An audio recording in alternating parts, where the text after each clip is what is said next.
Welcome to the second part of the UK Biobank Researcher Induction course. I'm Dr. George Foody from the UK Biobank, and this is the Introduction to the UK Biobank Research Analysis Platform. This course is made up of 5 sections and will help you to understand the basics about using UK Biobank data on the UK Biobank Researcher Analysis Platform, or the UKB-RAP for short. So, what's the difference between working on the UKB-RAP and working on your own computer? Well, when you're on your computer, everything, your data, analysis, code, and software are all stored and run directly from your computer. But on the UKB-RAP, things work a little bit differently. You get your own project space where you can store files you create or upload, as well as the UK Biobank data you're working with. When it's time to run analyses, instead of using your own machine, you rent a virtual machine or instance through the platform. The great thing about this instance is that it's scalable, meaning you can adjust its computing power to fit your needs, something you can't easily do on your local computer. And here's the best part, you only pay for the instance while you're using it. Since it's temporary, you don't have to worry about any temporary files cluttering up things after you're done. Plus, you can easily transfer data, tools, code between your UKB-RAP and your local machine, and between your long-term project storage and your temporary instance space.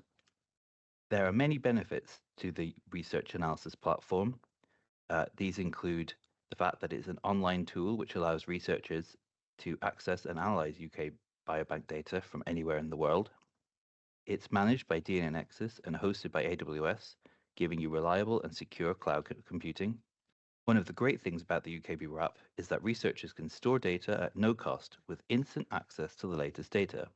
Plus, there's a huge library of pre-installed tools, making it easier to dive right into analysis. This platform takes away the need for expensive storage solutions or maintaining in-house computing systems, making research more accessible. Since UKB-RAP is a pay-as-you-go service, you only pay for the resources you actually use. And because it's cloud-based, it's super flexible. You can easily scale your computing power to match your needs, making it both cost-effective and efficient. Moving on to getting started on the UKB-RAP. There are a number of setup steps that must be carried out before you can start analyzing your data. These include creating a UKB-RAP account, setting up a billing account, creating a project and dispensing data, and, if desired, adding collaborators to your project.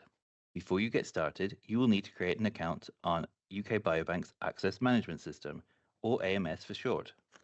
Once you've created an account on AMS, you have an approved UK Biobank application. You are nearly ready to start your project. When opening UKB-RAP, you will see 4 tabs across the top navigation. The Projects tab allows you to view all the projects dispensed that you are a listed user. The Tools tab provides links to software you can use to interact with the UKB-RAP. The Org Admin tab allows management of organizations and billing wallets you are in charge of. And the Help tab provides links to documentation and support.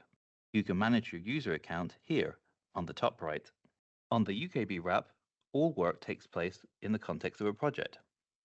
Projects allow researchers to access approved datasets and conduct analyses on these datasets. In the Projects page, some project-level information is displayed, including data usage and your UK Biobank application number. Select a project row to view additional details about that project. Now, let's take a look at billing and storage costs. Each researcher starts with £40 in UKB-RAP credits.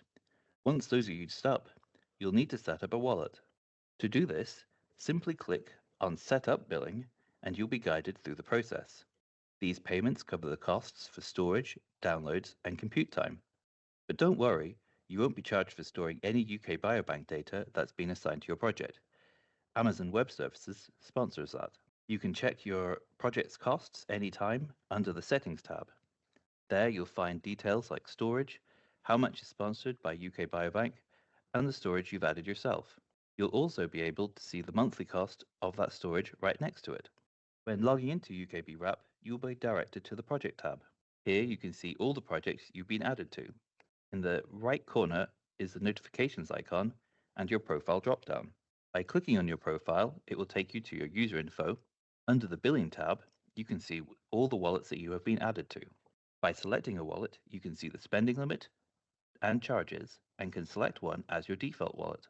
Wallets can be set up at an organizational or an individual level. Organizational wallets can have multiple people on them.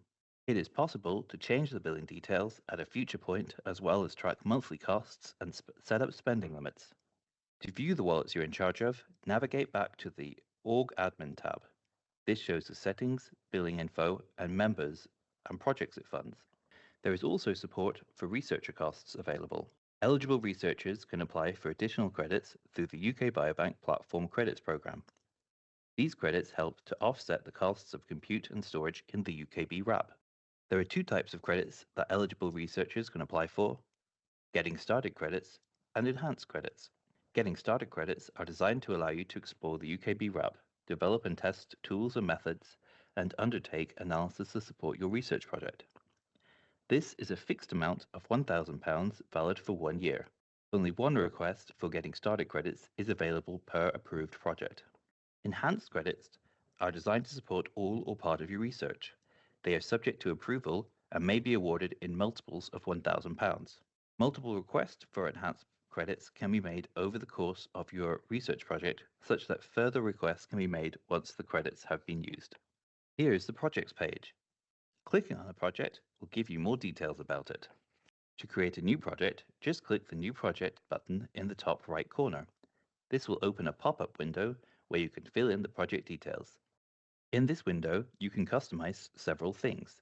First, in the project name field, you can name your project. There's a default name that includes the date, but here we've renamed it Intro to UKB-RAP. In the More Info section, you can add a project summary and description to give context. You can also include tags and additional properties. In the Application field, you'll enter the number from your approved UK Biobank Access application, which tells the system which data you'll be working with.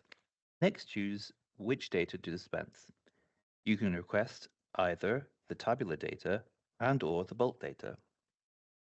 Tabular data, like phenotypic data, is stored in a SQL database that gets placed in the root folder of your project. You can also choose to create a blank project and dispense data later if you prefer. In the Build To field, select the wallet that will be charged for project activities. In the Access section, you'll decide who can copy, delete, and download data. You can always update these fields later in the Project tab under Settings. One important note: if you need to access individual whole genome sequencing, you'll have to request additional bulk data files after the project is created. We'll cover that in more detail later. Once you click Create Project, you'll be redirected to the project folder, which will initially be empty. This is because dispensing data takes time, depending on the type and the size of the queue. It could take anywhere from several hours to a full day.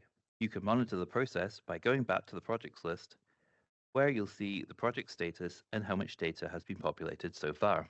Once the data is successfully dispensed, your project folder will look like this. To request access to the individual WGS data, go to your project, click the Settings tab, scroll down to Dispense Data under UK Biobank, and click Dispense More Data. From the pop-up menu, select the UK Biobank data bundles you need, including the additional bulk data files. Just keep in mind, only a project admin can do this. If you created the project, you'll automatically be admin. It is possible to share a UKB-RAP project with your collaborators who are listed on your UK Biobank application. It is important to consider what level of permission is best to ensure you have control over your project and expenses. Viewer is the automatic option assigned to new researchers. This option allows researchers to view and download data. It is best for collaborators who you only wish to share output files with. Uploaders have these rights and can also upload data. This is useful if a collaborator is only expected to provide data or files. Contributors can manage files and run analyses. This is useful for collaborators that you want to actually undertake the research. And finally, admins can manage data, run analyses, but also they can manage the settings and the membership of this project. This should be restricted to those who are responsible for the UKB-RAP project. Only project admins can add other researchers. This can be done interactively through the web interface or programmatically.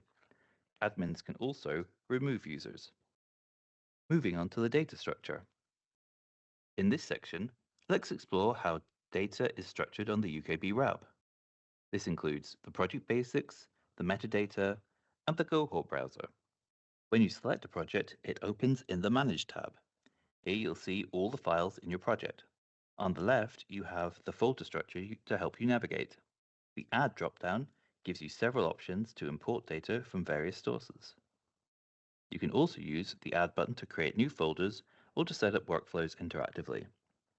When you open a UKB-RAP project, you will see 4 tabs along the top. These include the Settings tab, where you can dispense extra data, change project settings, and also view the monthly storage costs. There is also the Manage tab, which you can see here, which allows you to manage the project files.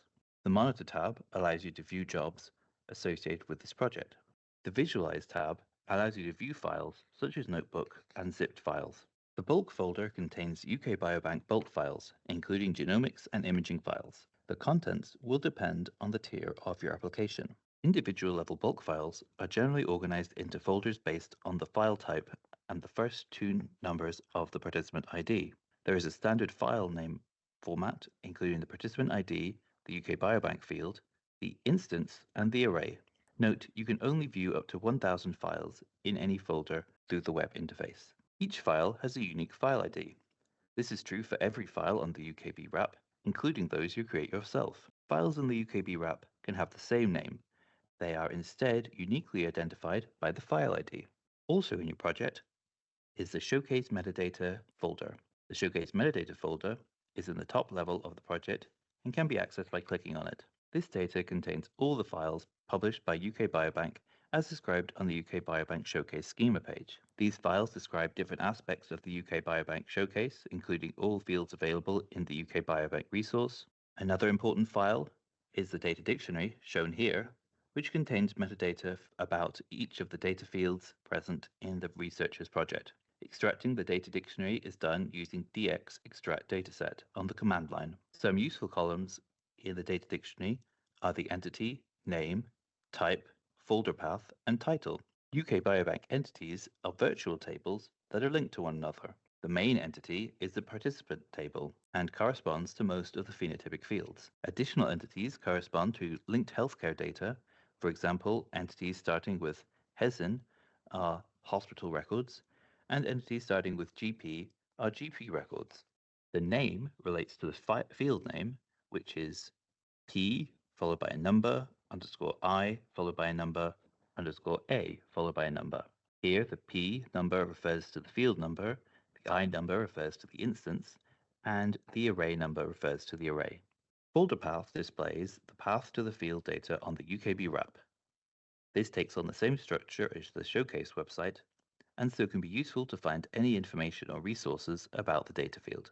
The title column relates to the name of the field as shown in the cohort browser and includes the instance and array information. Now that the data is dispensed to the project, we are going to briefly explore the structure of the data, in this case, the tabular data or phenotypic data. There are many ways that the data can be accessed. An easy way to quickly visualize the data is using the cohort browser. The cohort browser allows you to explore the data interactively. This is especially helpful for doing an initial investigation. The cohort browser can be accessed by clicking on the dataset dispensed in your project, as shown on the slide. After you've clicked on the dataset, you'll be brought to the cohort browser, which allows you to explore the dataset and create cohorts. All of the data in the UK Biobank resource is organized into data fields, and the data fields that you have access to are dependent on what has been approved via your application. By clicking the Data Preview tab, we can start to explore the structure of our phenotypic data. Here we can see a table with one column named Participant ID. This column contains all the participant IDs, which is a unique 7-digit number used to identify each participant. It should be noted that each application receives a different set of randomized participant IDs, unique to that application. To add more data fields to the table, we can click the Add Column button to the right. The Add Column button will bring up a sidebar containing a number of drop-down menus. This is similar in structure to the category browser in Showcase, where you can explore the data fields available to you and decide what data you want to add to your table. One thing to note here is when using the search function to add a column to the table, the field title should be used as opposed to the field name.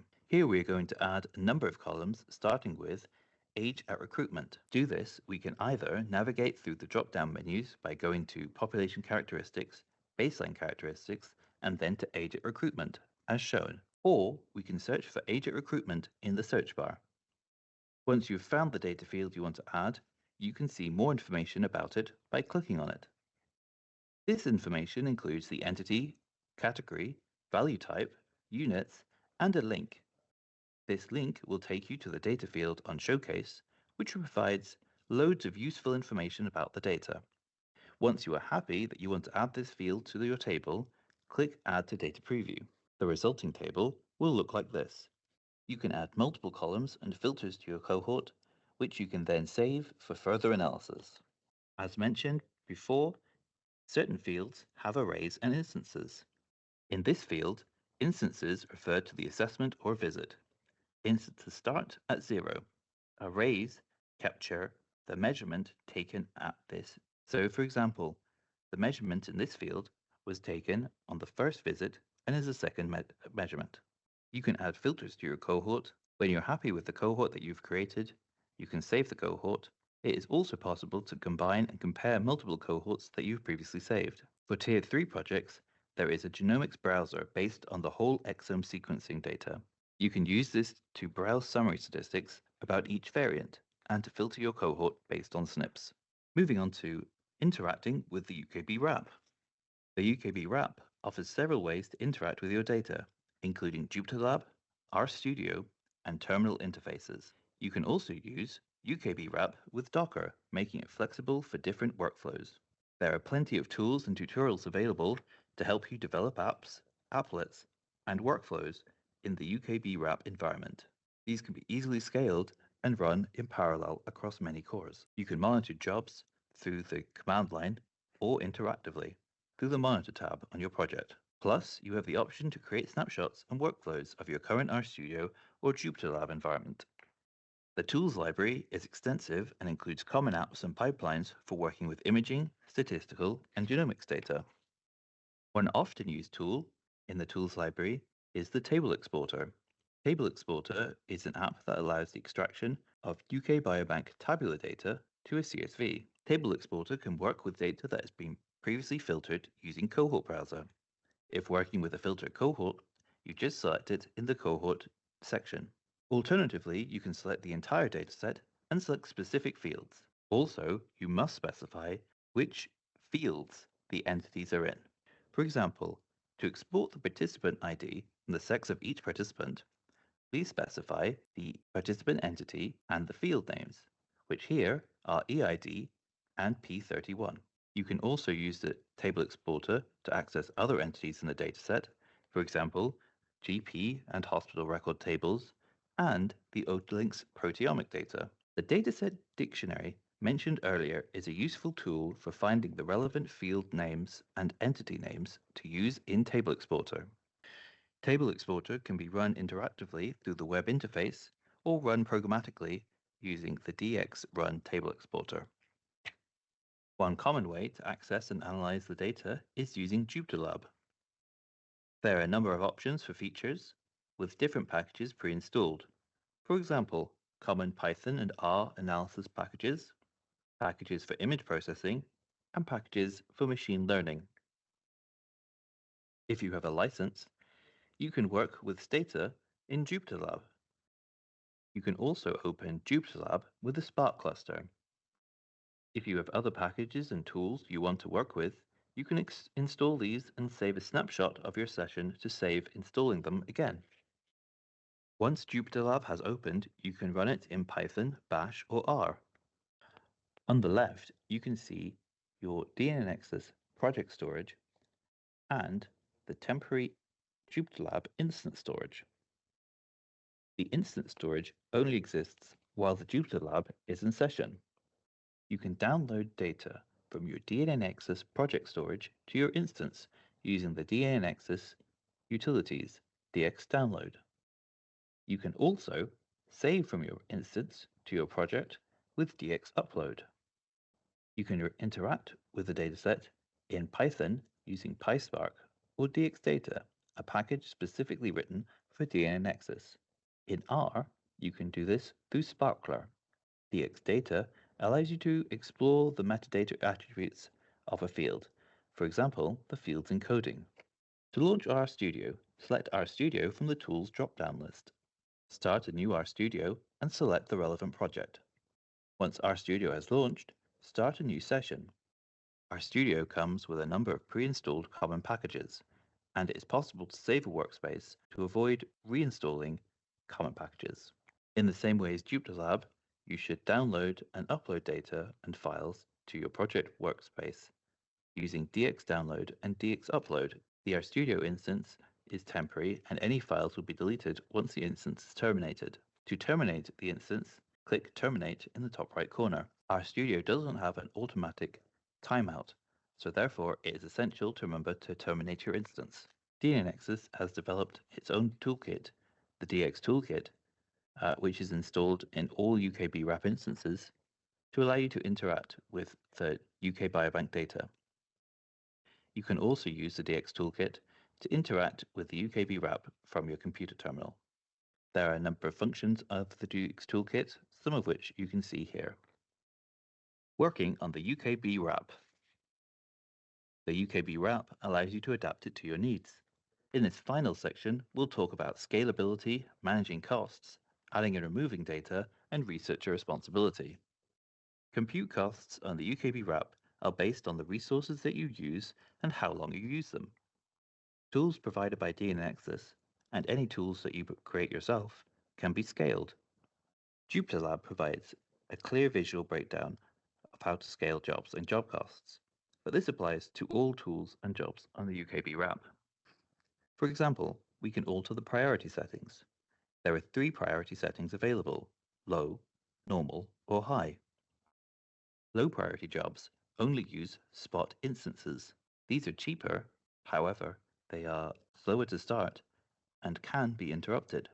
High priority guarantees on-demand instances, which are more expensive, but are always available and reliable. Normal priority will try to use spot instances at first, but will switch to on-demand if none are available. On-demand instances are ideal for those who need their projects to run without interruptions, like when using an interactive application such as JupyterLab. For workloads that aren't urgent and can handle interruptions, low priority is a great option.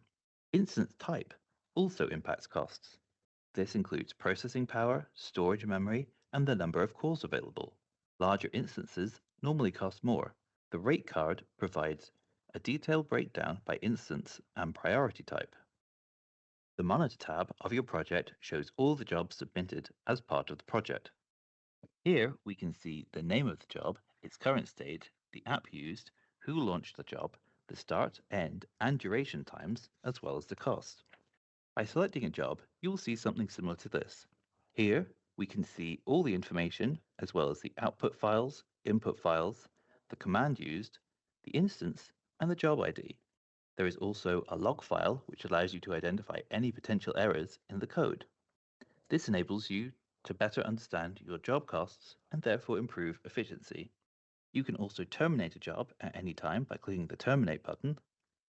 You can also launch this job as a new analysis. There are several steps that a researcher can take to use the UKB-RAP efficiently. For example, managing storage costs. Storage charges are small, but can add up. Therefore, good file management is necessary. Make sure to review whether you have unnecessary files and consider the balance between storing files and the cost and time to regenerate them. This is particularly true of intermediate files. Remember, files are not overwritten by default. It is possible to have multiple files of the same name, but they have differing file IDs. It is also important to think of costs associated with computing. You can save money by choosing the right priority and size of the instance for your jobs. The DX Toolkit provides tools to enable you to assess the utilization of your resources. Remember, the default instance might be bigger than you need. It is also possible to set spending and time limits for your jobs. This is important, especially if it is the first time you are running them and you are unsure how long it will take. When testing jobs or designing workflows, It is recommended researchers choose small batches to identify any potential errors in their code. UK Biobank has data in various forms, in particular the genomics data, which is available as individual and joint call. Before running jobs, it may be best to determine if a more efficient file format or filtering is more useful for your research question. You can upload your own data to the UKB-RAP using the web interface by clicking Add and Upload Data.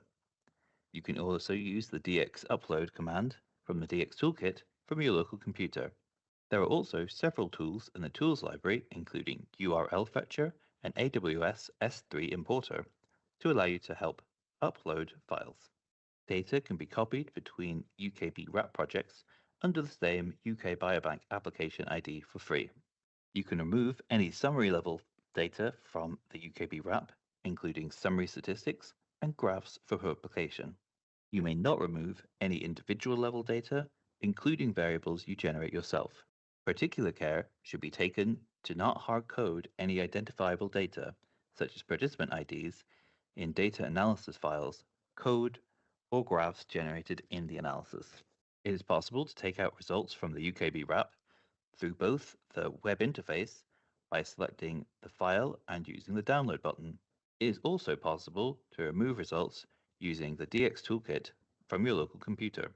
Individual level results should be shared with UK Biobank through the UKB-RAP within 6 months of it entering the public domain or within 12 months of the end of your project. We can then make these resources available to other researchers to use. Add org UKB_reviewers to your project to share your results. To help us process your results, please also contact our access team to provide context of the files. So, to summarize, in this course we have covered what the UKB-RAP is, how you can set up a research project, an overview of how data is structured, how you can interact with the data and the library of tools that are supported, and finally, how you can scale and monitor analyses. Lastly, there's plenty of online resources to support you as you start to use the UKB-RAP. These include documentation and tutorials, Gitbook notebooks, webinars, and a collaborative community portal where you can exchange ideas, tips, and experiences of using the UKB-RAP. And remember, the UK Biobank Access team is also on hand to support you every step of the way.